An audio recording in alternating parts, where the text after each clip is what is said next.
খুবই গুরুত্বপূর্ণ একটা লেসন। পানির উপরে নৌকায় কিভাবে আসলে ড্রোন শটগুলো আসলে নেবেন। এখানে সবচেয়ে বেশি চ্যালেঞ্জিং পার্ট হইতেছে টেক অফ, মানে হইতেছে উড়ানো, এবং ল্যান্ডিং, মানে হইতেছে ড্রোনটাকে নামানো।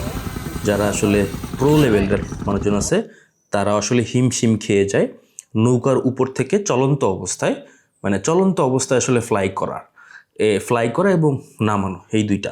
আপনারা যারা লাখ টাকা ইনভেস্ট করতেছেন না এই ভয়ে যে ড্রোন কিনলে যদি ক্রাশ করে, তারা চাইলে ড্রোন কেনার আগে ফিজিক্যালি আমার কাছ থেকে আমার যে ড্রোনগুলো আছে সেইগুলো দিয়ে ফিজিক্যাল ট্রেনিং সম্পূর্ণ করতে পারে। ড্রোন নিয়ে যারা A to Z গাইডলাইন চান তাদের জন্য আমার drone pilot master class launch হয়ে গেছে অলরেডি, এবং এখানে প্রায় 70টির মতো লেসন অ্যাভেলেবেল আছেন। বিস্তারিত কমেন্টে। কারণ ভাই, লাখ টাকার জিনিস, শুধু লাখ টাকা না, এটা মনে করেন 4-5 লাখ টাকার একটা জিনিস, মানে এইটার কথা বলতেছি না, এটা মনে করেন যে আপনার লাখ টাকা, কিন্তু যেই ড্রোনগুলো আরও প্রফেশনাল আছে, যেমন ম্যাভিক 4 Pro, সো এটার দাম প্রায় অলমোস্ট 4 লাখ টাকার কাছাকাছি। সো 4 লাখ টাকার একটা ড্রোন, সো একটু ভুলের কারণে এদিক ওদিক হইলেই চলে যেতে পারে পানির অতল গহ্বরে। সো তারপরে আপনার আর কিছু করার থাকবে না, এটা হইতেছে বিষয়। সো এইখানে সবচেয়ে বড় একটা ভূমিকা পালন করে আপনি কতটুকু এক্সপার্ট, আপনি কতটুকু ভালোভাবে এর সাথে ডিল করতেছেন। সো যে জিনিসগুলো আপনাকে মাথায় রাখতে হবে, প্রথমত আপনাকে মাথায় রাখতে হবে যাতে মানে যখন আপনি ড্রোনটা ইসে থেকে উড়াবেন তার আগে খেয়াল রাখতে হবে যে ব্যাটারি পার্সেন্টেজ যেন ফুল থাকে। ব্যাটারি পার্সেন্টেজ যেন 100% যে ব্যাটারিটা থাকবে সেটা দিয়ে আসলে ফ্লাই করবেন।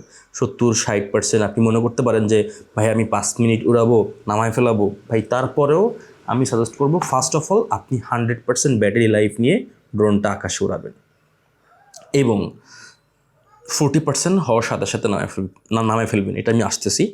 সো এরপরে বলি আপনাকে কিভাবে আসলে টেক অফ করবেন, মানে আপনি উড়াবেন। টেক অফ মোটামুটি একটু ইজি। আপনি চেষ্টা করবেন, মনে করেন যে বাংলাদেশের ভিতরে আমরা কি করি, বিভিন্ন ট্যুরিস্ট স্পট যেমন টাঙ্গুয়ার হাওর, আমার সবচেয়ে বেশি 90% শট মনে হয় টাঙ্গুয়ার হাওরে নেওয়া। সো এইখানে যে বোটের রানিং শট নেবেন, আপনি যেই বোর্ডে আছেন সেই বোর্ডের রানিং শট নেবেন।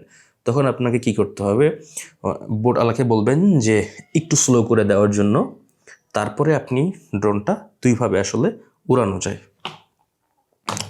সো আপনি দুইটা মানে ড্রোনের পাওয়ার অন করবেন, পাওয়ার যখন অন করবেন ফ্লাই করতে পারেন আপনি দুই স্টাইলে। একটা হচ্ছে আপনার রেগুলার যে স্টাইলটা আছে সেই স্টাইলে ফ্লাই করতে পারেন, মানে এইখানে যে একটা টেক অফ চিহ্ন আসবে সেইখান থেকে আপনি ফ্লাই করতে পারেন। অন্যথায় আপনি শুধু এই ড্রোনের প্রোপেলার অন করে রাখতে পারেন। প্রথমে প্রোপেলার বলতে প্রোপেলার ঘুরতেছে, আপনি জাস্ট এই থ্রটল মানে এই জয়স্টিকটা উপরের দিকে চাপ দিলেই তখন ওরা শুরু করবে। সো এই দুইভাবে আসলে ফ্লাই করতে পারেন। আর যদি আপনি একা হয়ে থাকেন একাও ফ্লাই করা যায়, তবে যদি আপনার কাছে এই স্ট্র্যাপটা থাকে, মানে স্ট্র্যাপ থাকে, ক্যামেরার স্ট্র্যাপ থাকে, তো সেক্ষেত্রে আপনার আরও মানে এই বিষয়টা অনেক সুবিধা হয় করতে, মানে হ্যান্ডেলিং করতে। যখন আপনার একটা এক্সট্রা সাপোর্ট থাকে তখন আপনার সুবিধা হয়। দেখেন আমার ড্রোনটা এখানে আছে। আপনি দুইভাবে ফ্লাই করতে পারেন, সেটা হচ্ছে আপনি বোটটা প্রথমে স্লো করবেন, স্লো করার আগে রেগুলার এখানে যে টেক অফ আছে, এখানে যে টেক অফ আছে এটা চাপ দিয়ে ধরে উড়াইতে পারেন। তবে এটা কিছুটা রিস্কি বলবো আমি, কারণ যখন এটা চাপ দেন সাথে সাথেই আপনার উড়ে যায়। বাট আপনি যদি, আমি এটাকে একটু সাইডে রাখি, আপনি যদি এই যে দুইটা বাটন আছে, এই যে জয়স্টিক আছে, এই জয়স্টিকগুলো যদি নিচের দিকে নেন, মানে হইতেছে নিচের দিকে নেন, এই যে এইভাবে নিচের দিকে নেন, তাহলে প্রথমবার এই আপনার প্রোপেলার চেক করার জন্য একটা অপশন দিবে, সেটা কমপ্লিট দিবেন, কমপ্লিট চেক। আমি যদি এটাকে ক্লিক করি, আপনি কিন্তু ড্রোন কিন্তু অন হয়ে গেছে। এখন কি করবেন আপনি, আমি ড্রোনটা আগে অফ করে দিই। এখন আপনি কি করবেন, ড্রোনটাকে একটা পজিশনে নেবেন, দেখবেন যে টেক অফের সময় হয়েছে এটা, তখন জাস্ট আপনি এই জয়স্টিকটা উপরের দিকে দিবেন। আমি আসলে অফ করে দিই। এই জয়স্টিকটা আপনি উপরের দিকে দিবেন, তাহলে আসলে এটা টেক অফ শুরু হয়ে যাবে। টেক অফ তো হইল। এখন আপনি কি করবেন, সবসময় চেষ্টা করবেন যে মনে করেন যে আপনার যেখান থেকে উড়াইছেন এবং 8-2 কিলোমিটার বা 1 কিলোমিটার পরে আপনারা এখানে থামবেন। সো এই পজিশনে উড়াইলে আপনার জন্য সুবিধা হয়, যখন আপনি প্রপার ল্যান্ডিং করবেন কোনো একটা ঘাটে যেয়ে, তখন আপনার ল্যান্ডিং করতে সুবিধা হবে। ঠিক আছে? সো এই গেল হচ্ছে আপনার টেক অফ গেল, এবং আপনি আপনার মন মতো শট নেবেন। শট নেওয়ার সময় একটা জিনিস খেয়াল রাখবেন, ওইখানে কিন্তু বাতাসের পরিমাণ মোটামুটি ভালো থাকে। আর ল্যান্ডিং সেন্সর, যে ল্যান্ডিং সেন্সর, এটা আমি আসবো সামনে, এই ল্যান্ডিং সেন্সর কিন্তু পানিতে কাজ করে না ভাই। যখন আপনি এক্সট্রা অর্ডিনারি শট নিতে যাবেন পানির কাছ থেকে, তখন কিন্তু আপনার ড্রোনটা ক্রাশ করতে পারে। আপনি একটা জিনিস ট্রাই করে দেখবেন, সেটা হচ্ছে এটা যে ল্যান্ডিং সেন্সর আছে, আমি দেখাই দিব সামনে। ল্যান্ডিং সেন্সর যখন আপনি অফ করে এটাকে নামাইতে যাবেন, তখন দেখবেন এটা ধাপ, আপনি এমনি রেগুলার যেমন টেক অফ মানে ল্যান্ডিং হয়, আস্তে স্মুথলি ল্যান্ডিং হয়, তখন কিন্তু আর স্মুথলি ল্যান্ডিং হবে না, ধাপ করে পড়ে যাবে আপনার ড্রোন।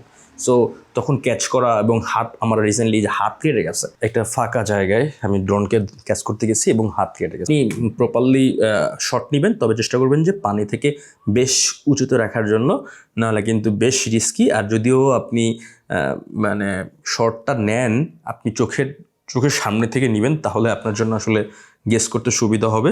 বাট পানিতে কিন্তু বাই সেন্সর কাজ করে না, সো এটা আপনার মাথায় রাখতে হবে। সো শর্টমোট নেওয়া আপনার শেষ হয়ে গেল।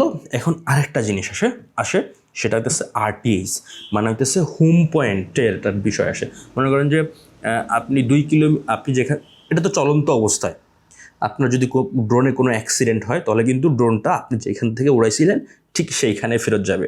তার মানে কি, ওইখানে তো আপনি নাই, আপনি তো 2 কিলোমিটার সামনে চলে গেছেন, তাহলে কি আপনার ড্রোনটা পানিতে পড়ে যাবে ডেফিনেটলি। সো আপনি আপনার ড্রোনটাকে লস করবেন যদি আপনার ড্রোনের রিমোট নষ্ট হয়ে যায়, বা হইতেছে মানে কোনো কারণ যদি কোনো অ্যাক্সিডেন্ট হয়, সিগন্যাল লস হয়ে যায়। হ্যাঁ, এটা হচ্ছে বিষয়। সো যারা এইটা ইউজ করেন, এটা আমার কাছে মনে হয় খুবই ভালো, এই ক্ষেত্রে ভালো সাপোর্টটা দেয়। কারণ কি, আপনি যখন মোবাইল দিয়ে এটা ব্যবহার করবেন, তখন জিপিএসটা খুব ভালোভাবে পায়। হ্যাঁ, জিপিএসটা ভালোভাবে পাইলে এখানে যে আপনার RTS অপশন আছে, যখন আপনি ড্রোনটা ফ্লাই করবেন, এটা কন্ট্রোলের সাথে কানেক্ট করা যায়। কানেক্ট বলতে মানে RTS সরাসরি আপডেট হবে। আপনি মনে করেন সামনে মুভিং করবেন, RTSের সাথে সাথে আপডেট হবে। কিন্তু RC2তে আমি বেশ কয়েকবার চেষ্টা করছি মুভিং টাইমে, যে আমার কন্ট্রোলারের সাথে হোম পয়েন্টটা রেগুলার আপডেট করার জন্য, কিন্তু একবারও হয় নাই। এখানে স্যাটেলাইট ইস্যু দেখাইছে, ওরা বলতেছে যে ওপেন এরিয়ায় যাও, স্যাটেলাইট ইস্যু আছে। সো আমি তো ওপেন এরিয়ায় বসেই ফ্লাই করতেছি, বাট আমার কাছে RC2তে এটা মানে কনভিনিয়েন্ট লাগে নাই। সেক্ষেত্রে আমার কাছে মনে হয় যে মোবাইল এবং RC যে N সিরিজগুলো আছে, এটা হয়তো বেটার পারফর্ম করবে এই ক্ষেত্রে। আপনি যখন RTS দিবেন, তখন দেখবেন এখানে 2টা অপশন আছে, একটা হচ্ছে কন্ট্রোলারের অপশন, আর একটা হচ্ছে এয়ারক্রাফটের অপশন। মানে এয়ারক্রাফট বর্তমানে যেই পজিশনে আছে, সো ওই পজিশনটাকেই ও মানে হোম পয়েন্ট হিসেবে ধরে নিবে। মানে বুঝতে পারছেন, যদি আপনি যেটাই আপডেট করবেন সেটা সেই হিসাবেই হবে। তবে RC2তে এটা মানে হয় না বলতে, আমি বেশ কয়েকবার ট্রাই করছি, বাট আসলে আমি হতাশ হয়েছি। সো এই ক্ষেত্রে আপনার সলিউশন কি, আপনি ঘন ঘন হোম পয়েন্ট আপডেট করবেন, মনে করেন যে আপনি শ্যুট নিচ্ছেন, কোনো ল্যান্ডের উপরে চলে গেলেন আপনি, সো ওই ল্যান্ডের সাথে সাথে, এটা খুবই বেশি মানে টাফ কাজ না, জাস্ট আপনি এই স্ক্রিনটা টান দিয়ে সাথে সাথে আপনি হোম পয়েন্টটা ওই এয়ারক্রাফটের ওই পজিশনটা আপডেট করে দিবেন। সো যদি কোনো অ্যাক্সিডেন্ট হয়, আপনি ওই পয়েন্টে আশেপাশে গেলে আপনার ড্রোন পাবেন। এই হচ্ছে মানে বিষয়। আর সবসময় আপনার তো মানে একটা মানে ভিজুয়াল সেন্স থাকতে হবে এবং নজর থাকতে হবে যে আপনি কোথায় আছেন এবং আপনার ড্রোনটা কোন পজিশনে যায় উঠতেছে। সো ফাইনালি কিন্তু আপনাকে ওই আপনার বোর্ডের কাছে বা আপনার পজিশনে আপনাকে ফেরত আসতে হবে। সো এইটা আপনার মানে মাথায় রাখতে হবে। সো এটা তো গেলো হোম পয়েন্টের বিষয়। এবার ফাইনালি আসি সবচেয়ে রিস্কি এটা হচ্ছে আপনার ল্যান্ডিংটা কীভাবে করবেন। হ্যাঁ, প্রথমত এখানে একটা সেন্সর আছে। আমি আপনাকে ফার্স্ট অফ অল বলি, আমি দুইভাবে বলবো, যেটা আপনার সুবিধা হয় আপনি মানে রেগুলার প্র্যাকটিস করে দেখবেন, যে যেটা আপনার সুবিধা হয় আপনি সেটা ফলো করবেন। এখানে একটা ল্যান্ডিং সেন্সর আছে, এই সেন্সরটার কাজ কি, যখন ল্যান্ড করবে ও হইতেছে দেখবেন কিছু সময় আপনি সাধারণভাবে যখন ল্যান্ড করেন, প্রথমে আপনাকে সেন্স করে, তারপর একটু উপরে উঠে যায়, তারপর আবার এসে স্মুথলি ল্যান্ড করে। সো এই ল্যান্ডিং সেন্সর কাজ হইতেছে যে এইখানে কোনো একটা সাবজেক্ট মানে এখানে কোনো একটা মানে কিছু একটা আছে যে ও আসলে গেস করছে, তারপরে ও সেম পজিশনে মানে আইসা স্মুথলি ল্যান্ড করবে। বাট ল্যান্ডিং সেন্সর যখন আপনি অফ করে দিবেন, সো এইখানে কিন্তু ধাপ করে ল্যান্ড করবে, এখানে কিন্তু আপনার ঠাস করে ল্যান্ড করবে যখন আপনি এইভাবে ক্যাচ করতে হবে। সো আমি বলবো আপনারা প্র্যাকটিস করবেন দুইভাবে। প্রথমত মানে বোর্ডে ফ্লাই করার আগে বাসায় বিভিন্ন জায়গা থেকে প্র্যাকটিস করে যাবেন, ল্যান্ডিং সেন্সর অফ করে যাবেন। ল্যান্ডিং সেন্সর কই থাকে সেটা আপনাদেরকে আমি দেখাই দিতেছি। প্রথমে আপনারা 3 ডটে যাবেন, 3 ডটে যেয়ে সেফটিতে চলে যাবেন, সেফটিতে যে একেবারে নিচে চলে যাবেন, নিচে যাওয়ার পরে ওইখানে দেখবেন যে ল্যান্ডিং সেন্সর আছে। সো ওইটাকে আপনারা ডিসেবল করে দিবেন। ডিসেবল করে দিয়ে আপনারা এমনি ল্যান্ডে প্র্যাকটিস করবেন যে আপনি প্রপারলি ক্যাচ করতে পারতেছেন কি না আপনার ড্রোনটাকে, মানে আপনি আপনার পজিশনে ড্রোনটা আনলেন এবং প্রপারলি ক্যাচ করতে পারতেছেন কিনা, এই একটা অপশন। সো আরেকটা অপশন হচ্ছে আপনি ল্যান্ডিং সেন্সরটা অন থাকবে, তখন আপনি এই স্পোর্টস মুডটা অন করে দিবেন, এই স্পোর্টস মুডটা অন করে দিবেন। সো এই স্পোর্টস মুডটা অন করে দিলে এই ল্যান্ডিং সেন্সরটা কম কাজ করে, মানে সেন্সরগুলাই কম কাজ করে। তবে ল্যান্ডিং সেন্সরে মানে ল্যান্ডিং সেন্সর অফ করলে যেমন ধাপ করে পড়ে যায়, কিন্তু আপনি এই স্পোর্টস মুড দিলে ধাপ করে পড়ে না, বিষয়টা বুঝতে পারছেন। এবং আপনি আপনার যদি স্পোর্টস মুড থাকে তাহলে চলন্ত অবস্থায়ও মোটামুটি একটা মানে ভালো স্পিড পান আপনার সাথে তাল মিলিয়ে চলার জন্য এবং পরে ক্যাচ করে ধরার জন্য। সো এবার ফাইনালি আসি, যখন আপনি নৌকায় ফ্লাই করবেন বা হতেছে ক্রিটিক্যাল সময় ফ্লাই করবেন, যদি আপনি আপনার নর্মাল মোডে বা যে কোনো মোডে রাখেন বা স্পোর্টস মোড বাদে, আপনি যখন ল্যান্ড করতে যাবেন ও প্রথমে মনে করেন যে সরাসরি গ্রাউন্ড ছাড়া আপনি প্রথমে হাত দিবেন, প্রথমেও উপরে উঠবে তারপরেও নিচে নামবে। তার মানে যখন আপনার বোট ফ্লাই করতেছে, মানে বোট যখন রানিং অবস্থায়, তখন যখন আপনার হাত প্রথমে সেন্স করে উপরে উঠে গেল, তার মানে আপনার বোটটা আরও সরে গেল, আপনার ড্রোনটা আরও পিছনে চলে গেল। সো এইখানে আপনাকে কি করতে হবে, দেয়ার ইজ এ সেটিং, আপনি যদি এই 3 ডটে ক্লিক করেন, 3 ডটে ক্লিক করার পরে সেফটিতে চলে যাবেন। সেফটিতে যাওয়ার পর একটা সেন্সর আছে নিচে একেবারে, ক্যান ইউ সি, এই যে অ্যাডভান্স সেটিংস, এটাকে উপরে দিই, এখানে অ্যাডভান্স যে সেটিংসটা আছে এখানে ক্লিক করবেন একেবারে নিচে, তারপরে স্ক্রল করে নিচে যাবেন এবং এইখানে দেখেন একটা সেটিংস দেওয়া আছে, জাস্ট এইটাকে আপনি অফ করে দিবেন, ডিসেবল দিয়ে ওকে দিয়ে দিবেন। এখন আপনি দেখেন আমি যদি একে করি জাস্ট, ও ডাইরেক্ট নিচে নেমে যাবে, ও কিন্তু আর দিয়ে উপরে উঠবে না। সো এইখানে একটু মানে সতর্ক থাকতে হবে, ও কিন্তু দাপ করে নিচে পড়ে যাবে, বুঝতে পারছেন। সো আপনাকে ক্যাচ করে ধরতে হবে। আর যদি আপনি ওই সেন্সরটা অফ না করতেন তাহলে কিন্তু প্রথমে সেন্স করে উপরে উঠতো, সো তখন আপনার জন্য কিন্তু ওই বোটটা চলে যেত সামনের দিকে, ড্রোন চলে যেত পিছনের দিকে। তো আপনাকে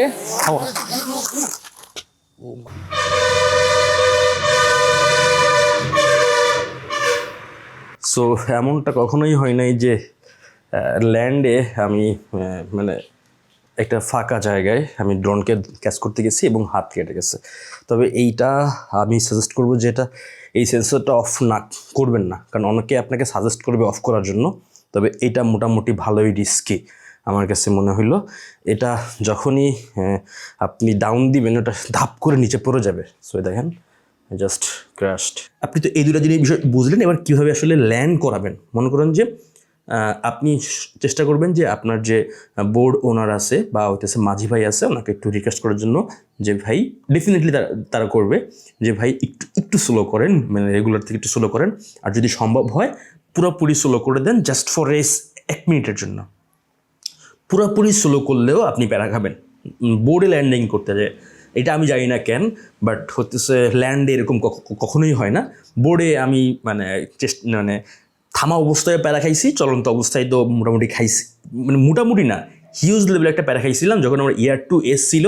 আমি কিশোরগঞ্জে একটা জায়গায় কাজে গেছিলাম, আমি কাজবাজ কেমন করি না, বাধ্য হয়ে করতে গেছিলাম।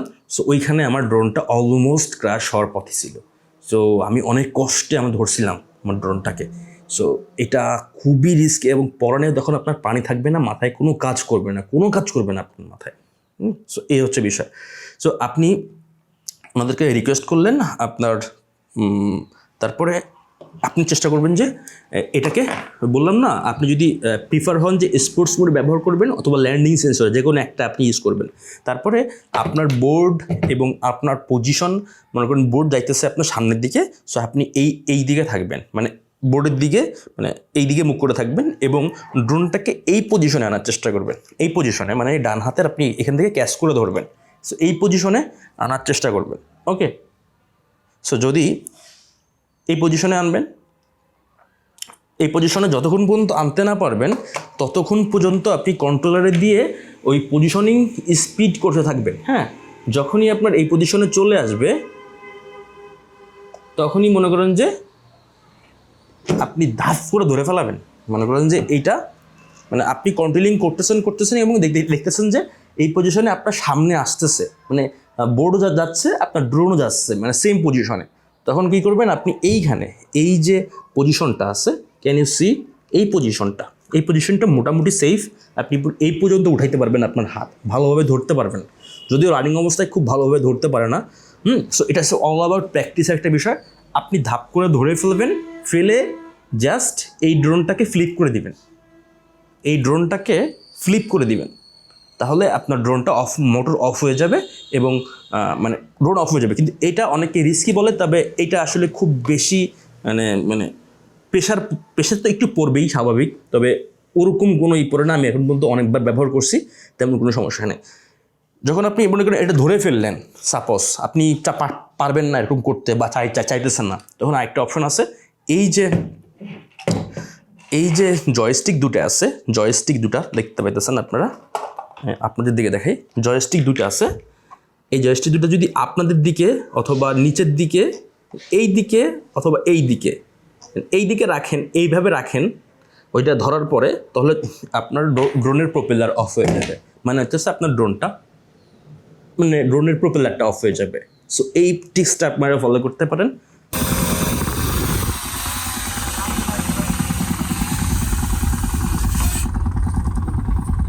সেন্সরগুলো ভালোভাবে কাজ করে না এবং বোর্ড কিন্তু সম্পূর্ণ স্টপ আছে এবং এই মানে স্পেশালি পানির উপর দেখছি আমি এই সমস্যাটা বেশি হয়। বোর্ড কিন্তু জায়গায় আছে, এটা নামা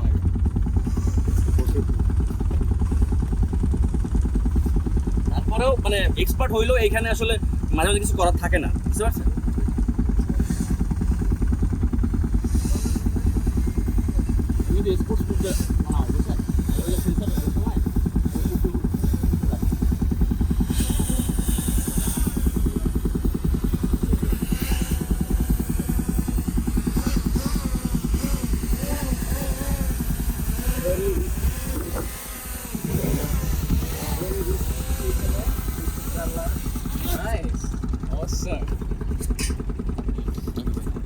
তবে এবার আমি আপনাকে বলতেছিলাম না প্রথম দিকে যে 40% চার্জ থাকা অবস্থায় আপনাকে নামাইতে হবে। কেন নামাইতে হবে আমি আপনাকে বলি। ভাই এখানে কিন্তু কোনো পাকামি চলবে না, ঠিক আছে? All over practice. Then again যখন আপনি ড্রোনটা ফ্লাই করবেন, নামাবেন নিচে, যখন 20% মনে করেন সাপোজ চলে আসলো, আপনার ড্রোন পাগলা হয়ে যাবে, মানে 15%-এর পরে পাগলা হয়ে যাবে। হ্যাঁ, সো ওই 5%-এ নামাইতে না পারলে বা 10%-এ নামাইতে না পারলে ড্রোন যেখানে থাকবে সেখানেই ল্যান্ড করবে, মানে পানিতে ল্যান্ড করবে। সো 40% যখন আপনার হবে, আপনার এই ড্রোনের পজিশনিং করতে দেখবেন যে সামহাও আপনি যদি এক্সপার্ট না হন বা এক্সপার্ট হইলেও বাতাসের কারণে, হ্যাঁ, সো দেখবেন যে আপনার 10% চার্জ লেগে গেছে। সো এটা আছে সেফ ল্যান্ডিং। সো আপনি 40% রাখবেন আর কি, এই জন্য আর কি। সো আমি সবসময় চেষ্টা করি আর কখনোই মানে কম চার্জ নিয়ে ড্রোন চলন্ত অবস্থায় ওড়াবেন না। 100% অলওয়েজ আপনি মনে করেন যে আমার এখানে ব্যাটারি আছে অনেকগুলা, সো মনে করেন যে আমি দেখলাম যে 90% আছে, তাও ওইটা রেখে আপনি 100% যেটা আছে সেটা দিয়ে ফ্লাই করবেন। This is very safe. So যদি আরও কোনো প্রশ্ন থাকে এই চলন্ত অবস্থায় বা পানির উপর দিয়ে ড্রোন শট নেওয়ার, আমাকে জানাতে পারেন। সো আমি মাস্ট ট্রাই করব যে সেগুলোর উত্তর দেওয়ার জন্য, এবং আমার বেশ কয়েকবার শ্যুট নেওয়ার সুযোগ হয়েছে পানিতে, এবং স্পেশালি কখনোই এভাবে ভিডিও করে রাখা হয় নাই। তবে এইবার লাস্ট ট্রিপে আমি ভাবছিলাম যে একটা স্পেশাল ভিডিও বানাবো আপনাদের জন্য, সেটা আসলে করা হয়েছে আর কি। সো এই ভালো লাগলে অবশ্যই সাবস্ক্রাইব করবেন সাপোর্ট দেওয়ার জন্য এই আর কি। আসসালামু আলাইকুম।